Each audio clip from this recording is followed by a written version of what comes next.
एक विशाल और प्राचीन जंगल के कोने में, जहां पेड़ों की सरसराहट और फूलों की मधुर खुशबू होती थी, एक शेरनी ने 4 चंचल शावकों को जन्म दिया। लेकिन अचानक ही जंगल में सूखा पड़ने के कारण उस शेरनी के परिवार को जीवन के नए स्रोत की तलाश में एक दूसरे जंगल की यात्रा करनी पड़ी।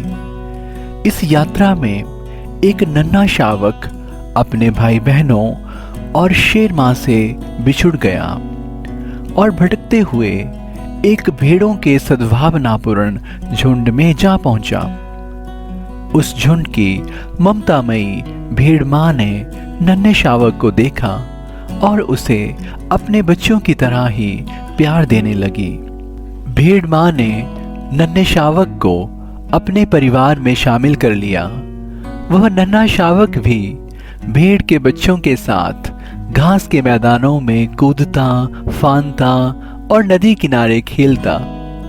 भेड़ मां बड़े प्यार से उस नन्हे शावक को पालन पोषण देती और उसे सिखाती, जंगल में एक शेर रहता है, वहां कभी नहीं जाना, वह शेर तुम्हें खा जाएगा। यह सोचकर उस शावक का मन कांप उठता कि शेर कितना भयानक होगा। नन्हे शावक को यह नहीं पता था कि वह खुद भी एक शेर है और शेर तो उसका अपना ही पिता है।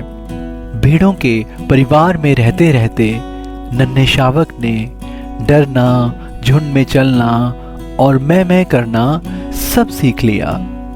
जैसे जैसे समय बीतने लगा, वह शावक बड़ा होता गया, परंतु कहीं ना कहीं उसके असली गुण, निर्भयता और स्वतंत्रता की भावना उसके भीतर जीवित थी। एक दिन उसने सोचा कि वह खुद जंगल में जाकर उस भयानक शेर से मिलेगा जिससे सब डरते हैं। वह डरते डरते किंतु उत्सुकतावश जंगल की गहराई में चल पड़ा।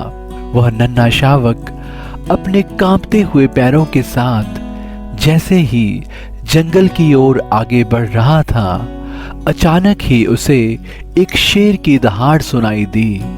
उसका दिल जोर से धड़क उठा। उसने सामने एक विशाल शेर को देखा। शेर ने शावक को देखते ही पहचान लिया और प्यार से कहा, तुम क्यों डर रहे हो?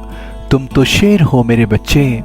शावक ने कहा, मैं शेर नहीं हूं, मैं तो भेड़ हूं और भेड़ का बच्चा हूं। शेर के बार बार समझाने पर जब वह शावक नहीं माना, तब शेर उसे नजदीक के एक निर्मल तालाब की ओर ले गया और कहा, देखो तुम्हारा चेहरा पानी में कैसा दिखता है।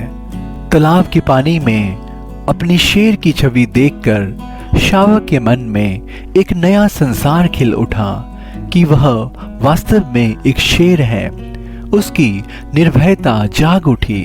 उसे अपनी अंदर की ताकत का एहसास हुआ और वह शेर की तरह दहाड़ने लगा और खुशी और आनंद से अपने असली परिवार के साथ रहने लगा। इस कहानी में एक गहरा आध्यात्मिक रहस्य छिपा हुआ है जो हमें बताता है कि हम सभी उस परम शक्ति, परम पिता परमात्मा की संतान हैं। जब हम इस संसार में आए तो संसार की चकाचौंध में फंसकर हमने अपनी असली पहचान को खो दिया और दिव्य प्रेम के स्रोत भगवान को भी भुला बैठे।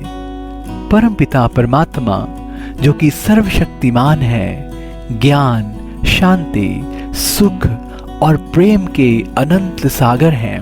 हम भी उन्हीं की भांति सर्व शक्तियों से परिपूर्ण, शांत और सुख स्वरूप हैं।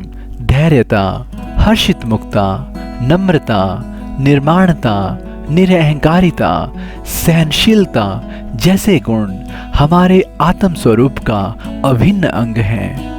वहीं दुख, चिंता, क्रोध, भय और अशांति हमारे नहीं बल्कि इस संसार के अस्थायी अवगुण हैं।